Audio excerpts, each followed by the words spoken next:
The opposite of love is not hate, it's indifference. Elie Wiesel. Have you ever felt an aching loneliness while sharing a FaceTime call?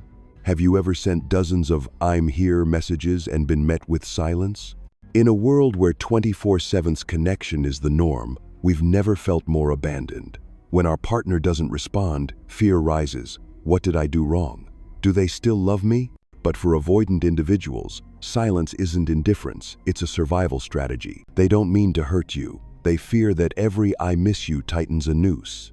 Imagine right now, you step into a room filled with warm light symbolizing closeness, but in their eyes, it's a trap that slams the door shut behind them. So how do you love without turning the relationship into a battlefield? How do you hold on to them without tearing down the walls they've built for decades? In this video, we'll uncover the concealed secrets of avoidant hearts, why they pull away when they feel emotion, and how you can build a bridge they'll choose to cross. You'll not only gain 8 golden keys to foster safety and love, but also discover if you're unknowingly turning love into chains. Get ready for a journey of relinquishing control, transforming flight into openness, and ultimately unlocking the power of freedom in love. In today's world, we pride ourselves on living in the 24/7 connection era, where every passing second can be acknowledged by a seen tick on our phone screens, the ding of an incoming message, or an impromptu video call that feels like an inseparable beat of modern life. People tell us that thanks to technology, geographic distance has become meaningless. Love and friendship can be nurtured minute by minute, and constant presence is the currency of every relationship.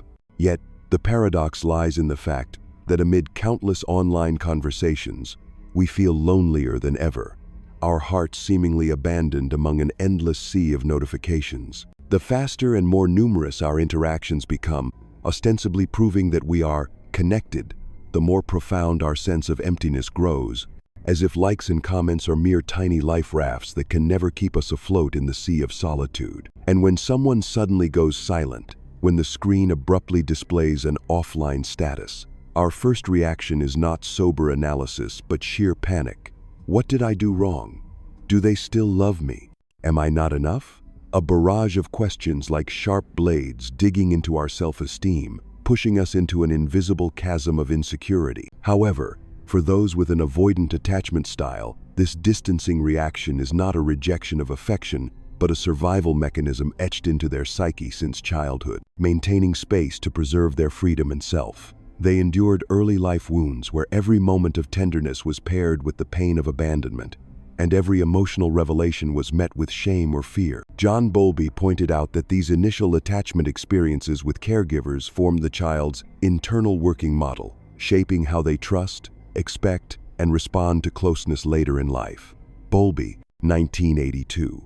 Building on this, Hazan and Shaver, 1987, extended the concept to adult love, clearly identifying avoidant attachment as the result of repeated experiences of being abandoned or judged during formative years where a child learns that seeking emotional security inherently risks loss. Therefore, when a partner or friend, those they've entrusted with their faith, pulls away once again, their brain doesn't trigger the signal of love fading away, but activates the alarm. Threat detected. Maintain distance. Neuroscience has demonstrated that when threatened by closeness, the amygdala, the brain region responsible for processing emotions, ramps up cortisol production, the stress hormone causing the heart to race, and the body to stiffen, as if facing a life-threatening hazard. Diamond and Hicks, 2005. This activation occurs entirely unconsciously, like a protective reflex, preventing them from yielding to the need for connection when a deeper part of their mind has already sounded the warning. Thus, while most regard silence as golden, for the avoidant, silence is the last shield, protecting them from potential hurt. The truth is they, too, crave love and yearn for that invisible tether, pulling them toward another person, but they must be certain that this tether will never tighten so much that it steals their autonomy and their wholeness. As soon as we pause to contemplate the paradox of 24/7's connection, we immediately move into the breakthrough phase, where we delve into avoidant psychology, lifting the veil on why their seemingly simple withdrawal is actually a silent survival battle playing out within. Imagine that every time an avoidant draws near, even just replying with a smiling emoji, their brain's amygdala instantly switches to alarm mode. Cortisol, The stress hormone surges through their bloodstream like a raging torrent, making their heart pound faster and their chest tighten as though armored for combat. They can't freely offer a smile or whisper, "I miss you," without that split-second judgment. Am I stepping into danger? For them, love is indistinguishable from potential threat. And here lies the crux. In order for an avoidant to open their heart, they must reverse the emotional sequence most of us follow. They demand trust first, a firm belief that promises aren't empty words and behaviors aren't manipulative schemes. Then safety, a space, free of coercion, judgment, or comparison. Only then emotion, the moment when they truly allow themselves to cry, laugh, or be affectionate. By contrast, those with an anxious style kick off with intense emotions, hastily seeking safety by clinging to their partner, believing that proximity alone will dispel all fears. Meanwhile, the securely attached operate like a gently flowing river, steady enough to nurture the relationship without sweeping away reason. And the avoidant? They're like a sports car on a winding mountain road, hitting the brakes whenever emotions get too close, then flooring the gas when they feel boxed in. This fundamental mismatch spawns the tragic pursue-withdraw loop. The anxious partner sends longing texts, writes lengthy emails, and makes endless calls, convinced that showing more affection will create security, and convinces themselves every mistake must be the other person's fault for not caring or loving enough. But to the avoidant, every plea to get closer feels like an invisible declaration of war. If you chase me, I'll have no escape. Over time, they learn that any crack in their defenses can lead to total loss, which only deepens their suspicion and isolation. They retreat into an ever-strengthening fortress of self-protection, where every glimmer of warmth must be rigorously tested before it's allowed into their heart. In this self-imposed citadel, they train themselves to believe they need no one, that personal freedom outweighs any understanding or support. Yet within these walls, they grow ever lonelier, even as they yearn for a smile, a kind word, or a reassuring presence. The greatest paradox is that the more fiercely they protect themselves, the more they suffer from the very connection they crave. But this is not a call to surrender. Rather, understanding this psychological mechanism is the key to a breakthrough. Only by recognizing their deep-seated internal alert system can we approach them correctly, not by battering down their walls with emotional hammers, but by gently offering the bricks of trust, safety, and calm. Building on our analysis of the connection paradox, let us now enter the breakthrough stage, where we turn challenge into opportunity, exploring tangible strategies to not only understand but truly walk beside an avoidant heart, helping them realize that love is not a closing trap but a welcoming home. Now, let's explore those 3 minutes in an avoidant's mind when faced with love, witnessing their journey from initial panic to safely opening up, and discovering that the greatest breakthrough lies not in changing them, but in how we transform ourselves, shifting from panic to empathy, from pressure to respect for their space, from haste to unconditional patience. Having moved past the threshold of panic and grasped the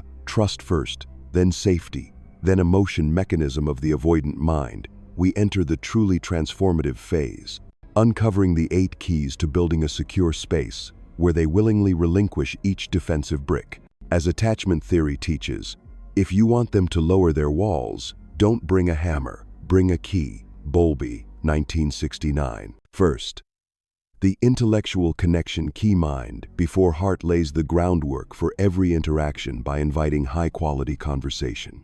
Rather than rushing into a flurry of "I miss you" messages, open with a thought-provoking question about ideas, philosophy, or technology. For example, what do you think AI's impact on human ethics will be? This signals respect for their mind and reduces their automatic defenses. Next is reliability through action. It's not enough to promise, "I'll always be here." You must show up consistently, on time, and without pressure. A simple, gentle check-in. "Good morning. I hope you have a great day. I'm here if you'd like to talk," sent regularly, becomes the very oxygen they breathe when feeling unstable. Empty promises mean nothing without steady deed. The third key, respect for autonomy, means you don't impose rigid schedules, demand instant replies, or insist on constant explanations. Saying, "I respect your personal space," isn't just lip service. It's a promise you keep by staying quiet when they need silence, waiting when they need distance, and never crossing into their private boundaries. Fourth, emotional safety is the foundation. No judgment, no comparisons, no pushing. When they bravely share a hidden corner of themselves, a sincere "thank you for sharing that" is the fastest balm, telling them you're there to listen, not to criticize. Fifth, recognizing their true value means noticing their quiet acts of care. Fixing your car at midnight, remembering exactly how you take your coffee, or attending to small details. A compliment like, "I appreciate how meticulous you are about these things," shows you see and honor their unique expressions of love. Next, independence and maturity. You maintain a rich personal life, friends, hobbies, goals, not to prove anything, but so they know that loving you doesn't mean dependency. When they're confident, you remain a fully realized individual. They feel safe sharing their vulnerabilities without fear of dragging you down. Seventh, unconditional patience isn't waiting for a payoff. It's embracing whatever pace they move at, expressed through the attitude, "I accept your rhythm," without question or expectation. Finally, the eighth key, natural compatibility. Seek quiet moments together, like reading side by side or walking in silence, to show that peace and simplicity are as meaningful as emotional fireworks.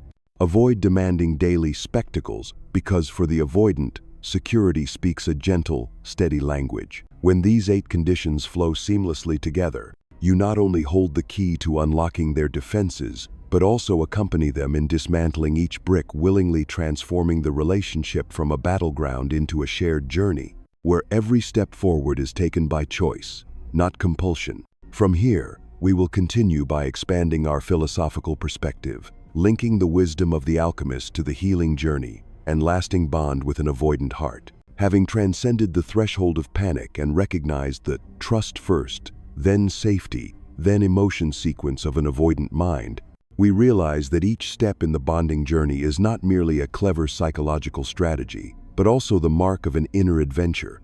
The avoidant person, much like the shepherd Santiago in The Alchemist, must learn to listen to the deep call within before daring to offer their heart outwardly. In Paulo Coelho's work, the journey to find the treasure ultimately becomes the journey back to oneself, understanding the value of one's inner freedom. And love, for the avoidant, is no different, a voyage of self-discovery, where the greatest treasure is not external but lies in feeling safe within one's own being. Once we have embraced the conditions of intellectual connection, silent reliability, respect for autonomy, emotional safety, recognition of quiet value, affirmed independence and maturity, unconditional patience, and natural compatibility, the emotional soil is prepared for sowing a deeper seed, the seed of belief that, when you truly desire something, the universe conspires to help you achieve it. In the context of a relationship with an avoidant, this statement is more than a philosophical slogan. It is a reminder that only by creating a sufficiently broad, free, and non-coercive environment will the avoidant dare to trust that their inner voice is heard. That love is not a cage, but a tranquil space where freedom can flourish. Imagine the avoidant as Santiago standing at a crossroads, one path leading to the fortress of defense, the other to the gateway of emotions, and your role is to hold the key, never yanking open the gate but merely touching it so he can choose to step through when he's ready. In doing so, you allow him to maintain his autonomy while genuinely experiencing connection, just as Santiago must decide for himself whether to leave the desert or continue his quest. The alchemist teaches that love is not a force of imprisonment, but a doorway to freedom. That door opens only when trust and safety have been sufficiently nurtured.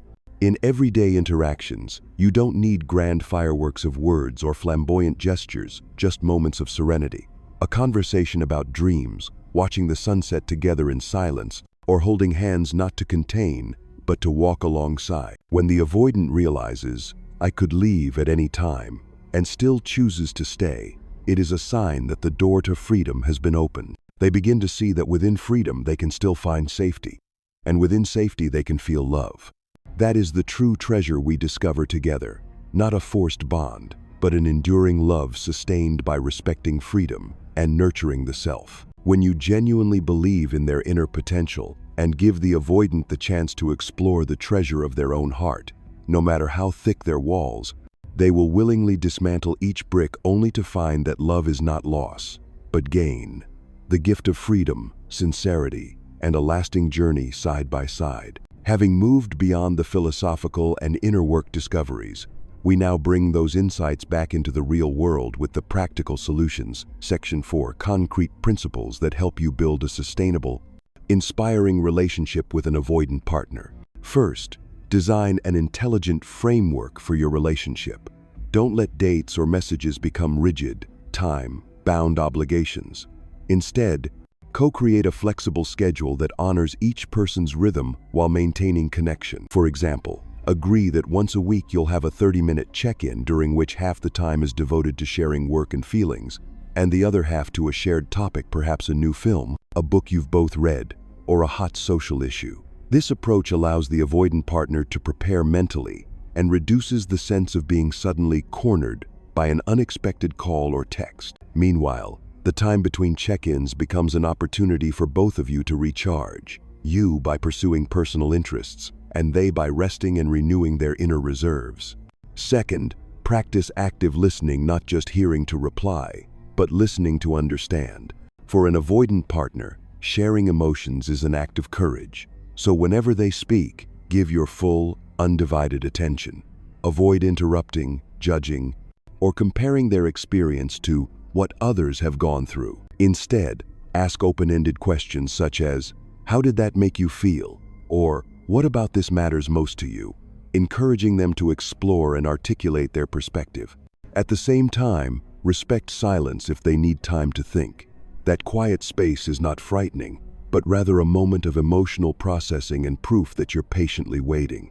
Third, focus on self-care and personal growth, because your own freedom, stability, and well-being will reassure the avoidant partner. When you maintain habits like exercising, spending time with friends, and pursuing hobbies from painting and reading to online courses, they see you as someone who does not depend solely on the relationship for emotional survival.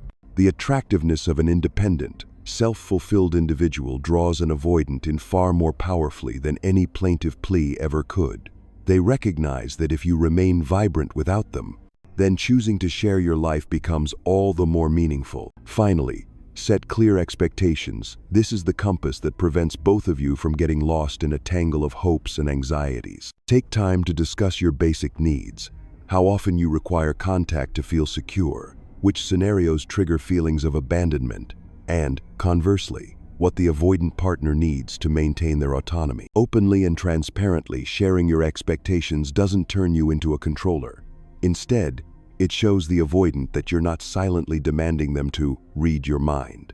Simultaneously, express your willingness to be flexible with their needs. "I'd like to talk at least twice a week, but I understand if you're busy or need a break, and I will respect that." This clarity creates balance between two individuals. You won't have to constantly suppress your needs, and they won't live in fear of making you unhappy. When these four principles, flexible connection frameworks, active listening, self-care, and clear expectations come together synergistically, you'll see that the relationship is no longer a battlefield between needs and fears, but a beautiful symbiosis. Every conversation gains purpose, every silence becomes a chance to breathe, and even the smallest date leaves a lasting impression on the avoidant's heart. From here, we are ready for the conclusion, where emotional connection meets the healing journey, revealing a relationship not because one partner has completely changed, but because both of you have together changed how you love, let go, and freely walk side by side. Love with an avoidant is not a marathon race, but a long walk, unhurried, unforced. Every step you take together is a choice to honor each other's freedom and individuality. Ask yourself, am I loving to fill a void, or from a heart already whole? If you choose the whole heart, you will give freedom and receive profound loyalty in return. Begin today. Be patient, respectful, and appreciative of distance, because that is the launchpad for true love. If you're ready to embark on an unbound love journey, one that preserves your integrity while walking alongside an avoidant, share your thoughts in the comments below. Only when we dare to love without holding on can love truly be free.